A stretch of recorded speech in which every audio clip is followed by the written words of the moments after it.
Good morning everyone. मैं शकुंतला सिंधु आपका हार्दिक अभिनंदन करती हूँ आपके उभरते हुए चैनल एडुमिनिया के अंतर्गत। आपका प्यारा प्यारा और बड़ा ही अच्छा चैनल एक उभर कर आया है।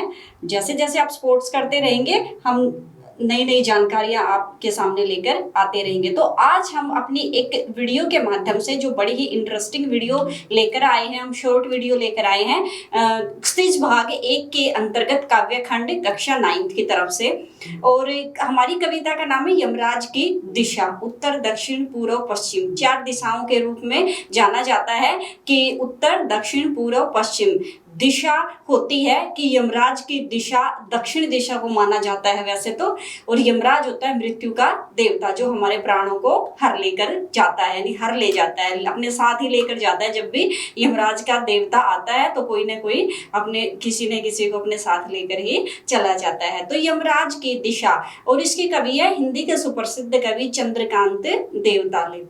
चंद्रकांत देवताले ने आधुनिक भौतिकतावादी युग में हम इतना विकास कर चुके हैं, इतना आगे बढ़ चुके हैं कि क्रूरता की तरफ यानी मृत्यु हमें हर दिशा में खड़ी हुई नजर आती है। यहाँ पर कवि की माँ ने उसको समझाया था कि कभी भी दक्षिण दिशा की तरफ पैर करके मत सोना, क्योंकि दक्षिण दिशा है वो मृत्यु की दिशा के रूप में जानी जाती है। अगर आप दक्षिण दिशा की तरफ पैर करके सोओगे तो यमराज आपसे क्रुद्ध हो जाएंगे और आप काल का ग्रास भी बन सकते हो। ऐसा कवि की माँ समझाती थी जब वो छोटा था। धीरे धीरे करके कवि बड़ा होता चला गया, उसको समझ में नहीं आया कि इस युग में पहले तो उनकी माँ समझाती थी कि आप दक्षिण दिशा की तरफ पैर करके मत सोना क्योंकि वो मृत्यु यमराज की दिशा है। अब कवि की माँ उसके पास नहीं है, कवि बड़ा हो चुका है और अनुभव करता है कि आधुनिक युग में तो दक्षिण दिशा ही नहीं बल्कि जो बाकी दिशाएं हैं वो भी मृत्यु की दिशा हो चुकी हैं, वो भी यमराज की दिशा है। यानी न जाने कौन सी दिशा से कब हमारी मृत्यु आ जाए। तो कहने का अभिप्राय आधुनिक भौतिकता युग की क्रूरता पर गहरा प्रकाश डाला है चंद्रकांत देवताले ने, और अपनी माँ और अपने मध्य जो वार्तालाप हुई थी उसको एक संस्मरण के आधार पर यहाँ पर प्रस्तुत किया है। तो हमारी कविता का नाम है यमराज की दिशा और इसके कवि का नाम है चंद्रकांत देवताले। तो चलिए फटाफट हम अपनी वीडियो को स्टार्ट करते हैं। यहाँ पर देख लीजिए क्या बताया चंद्रकांत देवताले जी ने। माँ की ईश्वर से मुलाकात हुई या नहीं मैं नहीं जानता, कहना मुश्किल है पर वह जानती थी कि कैसे। ईश्वर से उसकी बातचीत होती रहती है और उससे प्राप्त सलाहों के अनुसार जिंदगी जीने और दुख बर्दाश्त करने के सारे रास्ते खोज लेती है। कौन खोज लेती है? उसकी माँ।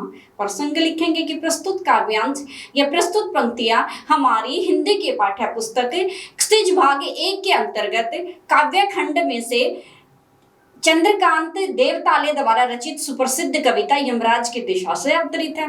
प्रस्तुत कविता में कवि ने अपनी माँ और अपने मध्य यानी कवि और कवि की माँ के मध्य वार्तालाप होता है। और क्या कहा गया है? माँ कहती थी कि मेरी ईश्वर से मुलाकात होती रहती है, ईश्वर से मेरी बातचीत होती रहती है और ईश्वर मुझे जो भी सलाह देता है, जो भी मुझे रास्ता दिखाता है, उसी के अनुसार मैं अपना जीवन यापन करती हूँ। लेकिन यहाँ पर कवि कह रहा है कि यह कहना मुश्किल है, बड़ा मुश्किल है, बड़ा कठिन है कि उनकी मुलाकात होती थी या नहीं थी मैं नहीं जानता।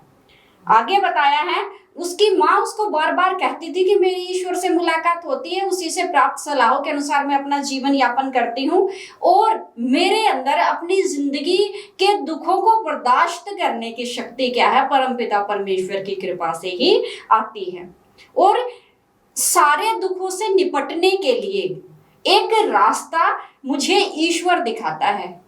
भगवान का आशीर्वाद मुझ पर है, मेरी आत्मा क्या है भगवान के आशीर्वाद के कारण इतनी मजबूत हो जाती है कि मैं उन दुखों को पार करते हुए अपने जीवन के दुखों को छोड़कर आगे अपनी जिंदगी में बढ़ जाती हूँ। कोई ना कोई रास्ता, कोई ना कोई मार्ग मैं अख्तियार कर ही लेती हूँ, यानी चुन ही लेती हूँ।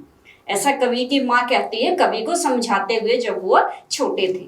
आगे बताया है माँ ने एक बार मुझसे कहा था दक्षिण दिशा की तरफ पैर करके कभी मत सोना। क्यों? वह मृत्यु की दिशा है और यमराज को क्रुद्ध करना बुद्धिमानी की बात नहीं है। देखो यहाँ पर कवि ने अपने और अपनी माँ के मध्य जो वार्तालाप होती है उसका वर्णन किया है और कवि की माँ कहती है कवि को समझाते हुए कि बेटा कभी भी दक्षिण दिशा की तरफ पैर करके मत सोना। कवि ने पूछा कि क्यों? उसकी माँ ने उसे समझाते हुए कहा कि दक्षिण दिशा है वो मृत्यु की दिशा के रूप में जानी जाती है, यानी यमराज का वास दक्षिण दिशा में है। अगर आप कभी भी भूल से भी या किसी भी कारण से दक्षिण दिशा की तरफ पैर करके सोए तो यमराज क्रुद्ध हो जाएंगे, यमराज तुमसे नाराज हो जाएंगे और तुम्हारे प्राणों को हर कर यानी तुम्हारे प्राणों को अपने साथ ले जाएंगे। और ऐसा करना कदापि भी कभी भी बुद्धिमानी समझदारी की बात नहीं है। ऐसा कवि की माँ ने उसको बचपन में समझाया था। आगे कहा है तब मैं छोटा था। कवि कह रहा है कि मैं तब छोटा था और मैंने यमराज के घर का पता पूछा था। उसने बताया था कि तुम अभी जहां पर भी खड़े हो उससे ठीक दक्षिण दिशा। कवि ने यहाँ पर कहा है कि जब मेरी माँ मुझे ये बातें समझाती थी मैं छोटा था उस उम्र में, और यानी मेरी आयु क्या है वो छोटी थी, बाल्यावस्था में था, मेरी समझ में नहीं आता था, तो मैंने माँ से कहा कि माँ दक्षिण दिशा, सो मेरी समझ में आ गई। लेकिन आप मुझे बताइए कि दक्षिण दिशा में भी कहाँ पर है उनका घर, यानी उनके घर का पता तो मुझे दो। दक्षिण दिशा आपने बता दिया, लेकिन दक्षिण दिशा में भी कहां पर, किस गली में, किस चौराहे पर यमराज का घर बना हुआ है। तो माँ ने मुझे पता देने की बजाय मुझसे कहा कि तुम अभी जहां खड़े हो या आगे कहीं पर भी खड़े हो जाओगे उससे ठीक दक्षिण दिशा की तरफ क्या है वो यमराज का घर है। यानी हमेशा उन्होंने कहा कि दक्षिण दिशा में ही यमराज का घर क्या है वो बना हुआ है। आगे बताया है माँ की समझाइश के बाद, यानी माँ के समझाने के बाद दक्षिण दिशा में पैर करके कभी नहीं सोया, और इससे इतना फायदा जरूर हुआ कि दक्षिण दिशा पहचानने में मुझसे कभी मुश्किल का सामना नहीं करना पड़ा। यहाँ पर कवि कह रहा है कि मेरी माँ के समझाने के बाद, अब मेरी माँ मेरे साथ नहीं है, मैं बड़ा हो चुका हूँ, मेरी माँ मुझे छोड़कर जा चुकी है, लेकिन माँ के समझाने का, माँ की बातों का इतना असर मुझ पर आज भी है और हमेशा रहेगा जब तक मैं जीवित रहूंगा कि मैं कभी भी दक्षिण दिशा को पहचानने में भूल नहीं करूंगा और ना ही दक्षिण दिशा की तरफ पैर करके मैं कभी सोऊंगा। तो मुझसे कभी मुश्किल, यानी मेरे सामने कभी मुश्किल नहीं आई दक्षिण दिशा को पहचानने में। आगे बताया गया है मैं दक्षिण में दूर दूर तक गया, मुझे हमेशा माँ की याद आई, दक्षिण को लांघ लेना संभव नहीं था, होता छोड़ दूर पहुंच पाना तो यमराज का घर देखा था। अब यहाँ पर कवि की माँ ने कहा था कि दक्षिण दिशा में यमराज का घर है, लेकिन जैसे ही कवि बड़ा होता है तो दूर दूर तक दक्षिण दिशा में वो घूम घूम कर आया, लेकिन कहीं पर भी उसको कभी भी यमराज के घर के दर्शन नहीं हुए। क्यों? क्योंकि दक्षिण दिशा को लांघ लेना कवि के लिए असंभव था। दक्षिण दिशा असीम है, अपार है, उसको पार पाना बड़ा ही मुश्किल है कवि के लिए, तो कभी भी वह यमराज के घर के दर्शन नहीं कर पाया और उस छोर तक भी नहीं पहुंच पाया जहां पर यमराज का घर है। यदि ऐसा संभव होता कवि के लिए तो जाहिर सी बात है कवि यमराज के घर के दर्शन जरूर करके आता। तो कवि न तो कभी दक्षिण दिशा को लांघ पाया और न ही कभी उसे यमराज के दर्शन हुए।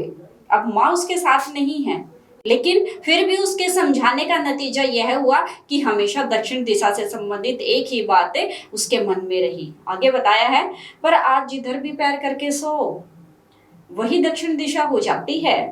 सभी दिशाओं में यमराज के आलीशान महल बने हुए हैं और वे सभी एक साथ अपनी दहकती हुई आंखों से सहित विराजते हैं। यहाँ पर कवि ने देखो संकेत किया है आधुनिक युग, आधुनिक भौतिकतावादी युग, 21वीं सदी का 1.5 दशक से भी ज्यादा का समय हम व्यतीत कर चुके हैं। तो कवि आधुनिक युग पर प्रकाश डालते हुए क्या कहता है कि आज इस आधुनिक युग में, इस भौतिकतावादी युग में जिधर भी पैर करके सो जाओ, उत्तर दक्षिण पूर्व पश्चिम, जिस भी दिशा में, चारों दिशाओं में आप जिस भी दिशा में पैर करके सो जाओ, तो न जाने कौन सी दिशा से मृत्यु आ जाएगी और हमारे प्राणों को अपने साथ लेकर चली जाएगी। आज का युग ऐसा है, भौतिकतावादी आधुनिक युग ऐसा है, क्रूरता का, घोर क्रूरता का। और कहा गया है कि न सिर्फ दक्षिण दिशा बल्कि जितनी भी दिशाएं हैं, दक्षिण उत्तर पूर्व पश्चिम, जितनी भी दिशाएं हैं, वहां पर यमराज अपनी क्रोध भरी आंखों से विराजमान दिखाई देते हैं। यानी कहने का अभिप्राय है कि जहां पर भी देखें, जिस भी दिशा में देखें, वहीं पर जो यमराज है उसके बड़े बड़े आलीशान महल बने हुए दिखाई देते हैं। बड़े बड़े आलीशान महल का मतलब होता है शोषक वर्ग, पूंजीपति वर्ग, जो गरीबों का, दलितों का शोषण करते हैं और उन्हीं के पैसों के बल पर अपने बड़े बड़े आलीशान महल बनाकर तैयार कर लेते हैं। तो यहाँ पर कवि कहता है कि जिधर भी देखो, जिस भी दिशा में देखो, वहीं पर जो यमराज हैं उनके बड़े बड़े आलीशान भव्य महल हमें नजर आते हैं। और उन महलों में रहने वाले व्यक्ति बड़ी बड़ी यमराज जैसी आंखों से शोषक वर्ग को क्या करते हैं, घूरते रहते हैं। यानी उनको डर लगा रहता है हर समय, शोषक वर्ग को, जो कमजोर वर्ग है, दलित वर्ग, कि न जाने कब कौन सी दिशा से यमराज आएंगे और हमें अपने साथ लेकर चले जाएंगे। आगे बताया है, अब मां नहीं है और यमराज की दिशा भी वह नहीं रही जो मां जानती थी। अब यहाँ पर कवि ने कहा है कि अब मैं बड़ा हो चुका हूँ, मेरी माँ मुझे छोड़कर जा चुकी है, यानी खुद काल का ग्रास बन चुकी है, वह मेरे साथ अब नहीं है। और यमराज की दिशा, अब कवि कहते हैं कि मेरी माँ ने तो मुझे समझाया था बाल्यावस्था में, जब मैं छोटा था, कि दक्षिण दिशा ही यमराज की दिशा है, लेकिन मैं कैसे सच मान लूं उस बात को। यहाँ पर कवि कह रहा है कि आज तो आधुनिक युग में, इस सभ्यता के युग में, चारों दिशाएं ही यमराज की दिशा होकर रह गई हैं। यानी न जाने कौन सी दिशा से कब यमराज आए और हमें अपने साथ लेकर चले जाए। यानी मृत्यु का कोई भरोसा नहीं है। न जाने दक्षिण दिशा को छोड़कर, यानी दक्षिण भी, पूर्व भी, उत्तर भी और यहाँ पर पश्चिम भी, न जाने कौन सी दिशा से, उत्तर दक्षिण पूर्व पश्चिम, चहुदिश से, चारों दिशाओं से न जाने कब आकर मृत्यु हमें घेर ले।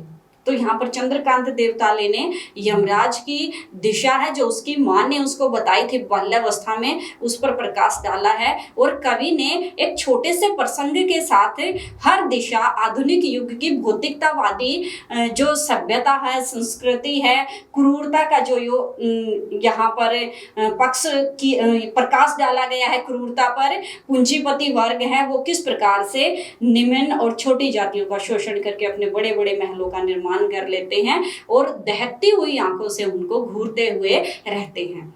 तो यहाँ पर कवि ने एक छोटे से संस्मरण, छोटी सी याद के आधार पर बड़ी ही रोचक और बड़ी ही संदेश पर्द कविता यहाँ पर लिखी है।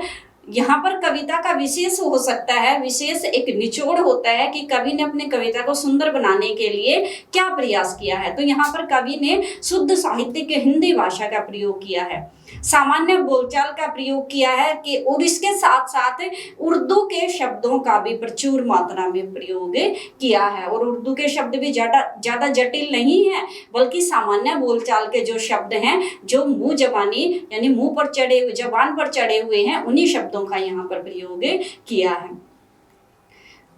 जो कविता है वो आधुनिक भौतिकता या वादी युग की क्रूरता पर प्रकाश डाला गया है।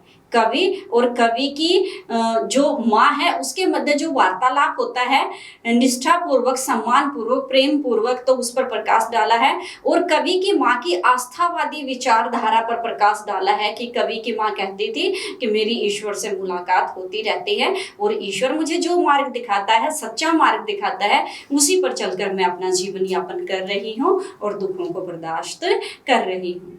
तो ये हमारी कविता है। नेक्स्ट वाली जो वीडियो में हम अगले वाली कविता लेकर आएंगे, बच्चे काम पर जा रहे हैं, राजेश जोशी द्वारा रचित। तो तब तक के लिए have a good day, take care.